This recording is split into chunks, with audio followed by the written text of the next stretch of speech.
महाप्रभु जगन्नाथ।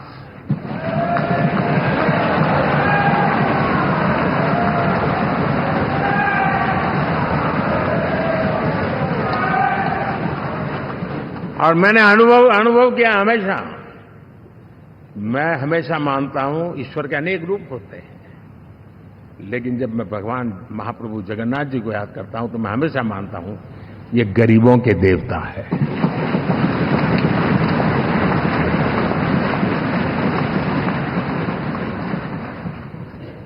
और वहां जो क्रांति रूप परिणाम आया है, मैं इसे एक रिवॉल्यूशन देख रहा हूं। और मैं इसके साथ कह सकता हूं कि विकसित भारत का हमारा जो सपना है, आने वाले 25 वर्ष, पहले मैंने 10 साल कहा था, या मैं 25 साल कह रहा हूं, आने वाले 25 साल महाप्रभु जगन्नाथ जी की कृपा से उड़ीसा देश की विकास यात्रा के ग्रोथ इंजन पैकी एक होगा।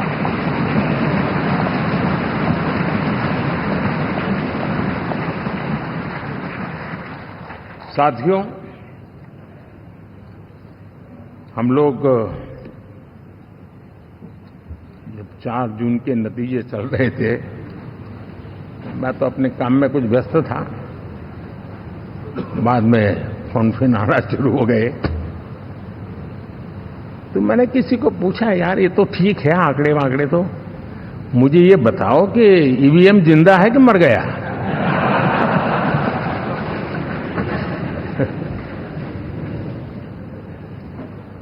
क्योंकि ये लोग तय करके बैठे थे कि भारत के लोकतंत्र और लोकतंत्र की प्रक्रिया के प्रति विश्वास ही लोगों का उठ जाए, और लगातार ईवीएम को गाली देना।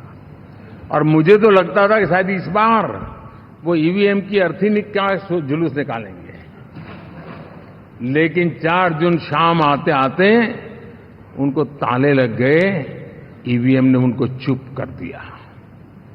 ये ताकत है भारत के लोकतंत्र की, ये ताकत है भारत की निष्पक्षता की, ये भारत की ताकत है भारत के चुनावी तंत्र की, चुनाव आयोग की।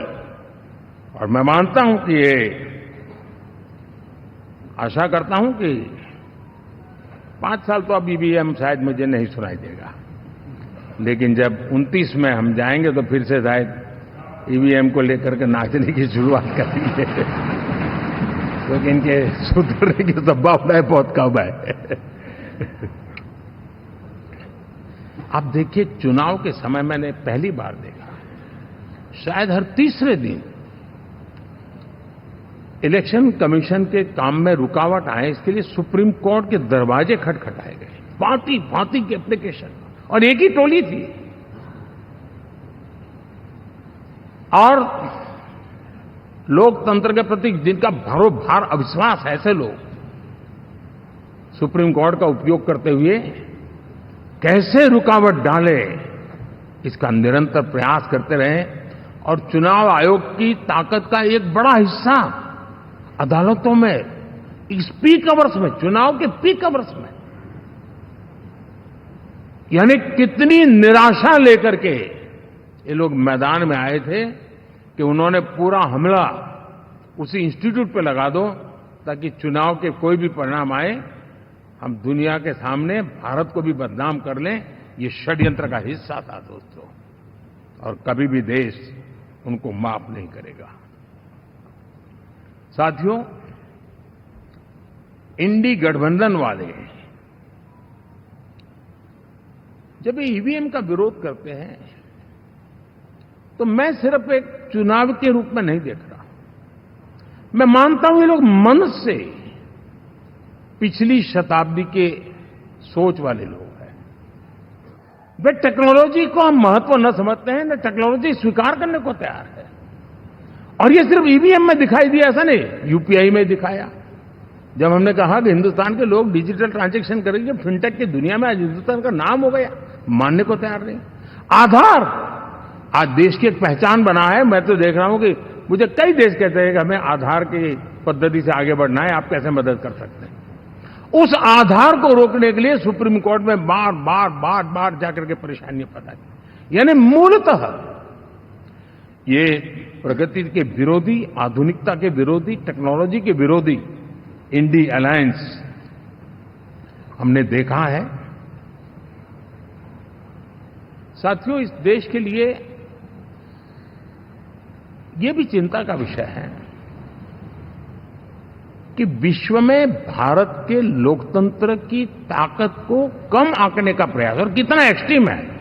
मैं दुनिया में ढोल पीट रहा हूं कि हम मदर ऑफ डेमोक्रेसी है, और ये दुनिया में जाकर के बता रहे नहीं हमारे देश में तो डेमोक्रेसी ऐसा कुछ नहीं, कि वो मोदी बैठ गया है, वो एक चाय बेचने वाला यहां पहुंच कैसे गया, कुछ तो गड़बड़ की होगी। ये जो इनकी मनस्थिति है जी, भारत के नागरिकों को चुनाव प्रक्रिया के प्रति अविश्वास पैदा करने का जो उनका षड्यंत्र है, मैं मानता हूं कि अब दुनिया भी भारत के लोकतंत्र की विविधता, विशालता, व्यापकता, गहनता, इन सबको भी जानने समझने के लिए आकर्षित होगी। ऐसे ही इस चुनाव के नतीजे में देख रहा हूं। साथियों, जब 1 तारीख को मतदान पूरा हुआ और 4 तारीख को काउंटिंग, इस बीच की चीजों को आप देखिए। योजनाबद्ध तरीके से देश को हिंसा की आग में झोंकने का बयान दिए जाते थे। यहां इकट्ठे होना, यहां पहुंचना, यहां करना। कुछ लोग इस चीज को गंभीर नहीं लेते हैं, लेकिन ये बहुत गंभीर है। आप भारत के लोकतंत्र को, पहले उसकी व्यवस्था को अनादर करते हो, अब परिणाम आने से पहले एक ऐसा माहौल बना दो कि बस आग लगा देंगे। हर प्रकार से उन शब्दों का अर्थ यही निकलता है कि उन्होंने देश को उस दिशा में ले जाने का प्रयास किया था। लगातार देश को गुमराह करने का प्रयास किया गया, देश के लोगों को बांटने का प्रयास किया। अरे, चुनाव एक ऐसा लोकोत्सव होता है कि ज्यादा से ज्यादा लोगों को हम जोड़े, तोड़ने के लिए नहीं होता है। लेकिन हर प्रकार से कोशिश यही की गई। साथियों, मैं मानता हूं कि 2024 के लोकसभा के चुनाव के जो नतीजे हैं, हर पैरामीटर से देखेंगे, दुनिया ये मानती है और मानेगी कि ये एनडीए का महाविजय है।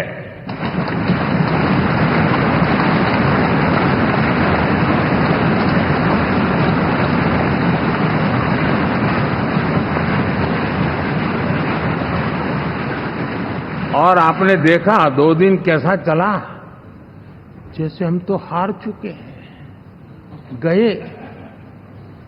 सब चारों तरफ यही दिखता था,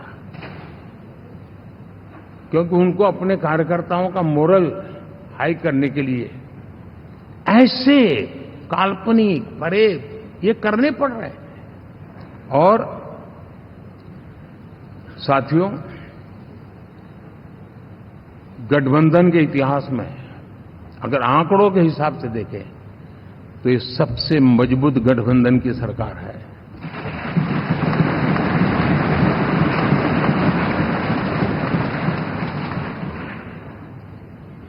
लेकिन कोशिश ये की गई कि इस विजय को स्वीकार न करना, उसको पराजय के छाया में डुबो कर रखना। लेकिन उसकी ऐसी चीजों की बाल मृत्यु हो जाती है, और हो भी गई। लेकिन देशवासी जानते हैं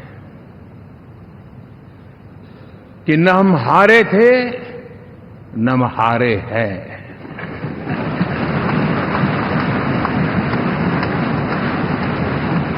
लेकिन 4 तारीख के बाद हमारा जो व्यवहार रहा है,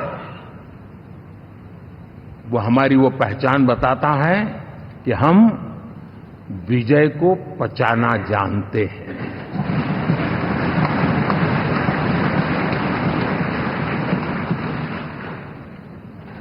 हमारे संस्कार ऐसे हैं कि विजय की गोद में उन्माद पैदा नहीं होता है और न ही पराजित लोगों के प्रति उपहास करने के हमारे संस्कार हैं। हम विजय को भी पचाते हैं और पराजित का भी उपहास करने की विकृति हम नहीं पालते। ये हमारे संस्कार हैं। अब किसी भी बालक को पूछो कि भाई लोकसभा के चुनाव के पहले सरकार किसकी थी, तो कहेगा एनडीए। 24 के नतीजों के बाद सरकार किसकी बनी, एनडीए। फिर हारे कहां से भाई? पहले भी एनडीए थी, आज भी एनडीए और कल भी एनडीए है।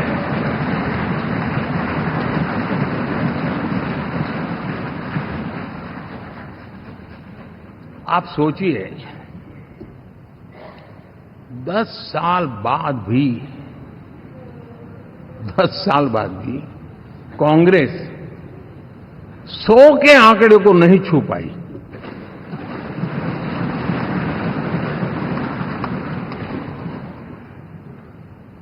और अगर मैं 14, 19 और 24 तीन चुनावों को जोड़ करके कहूं, कांग्रेस के 3 चुनाव जोड़ूं, तो इन 3 चुनावों में जितनी सीटें मिली है उससे ज्यादा हमें इस चुनाव में मिली है।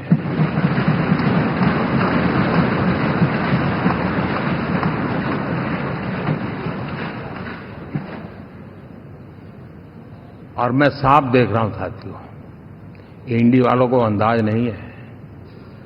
वे धीरे धीरे पहले तो डूब रहे थे, अब तेज गति से ये गर्त में जाने वाले हैं।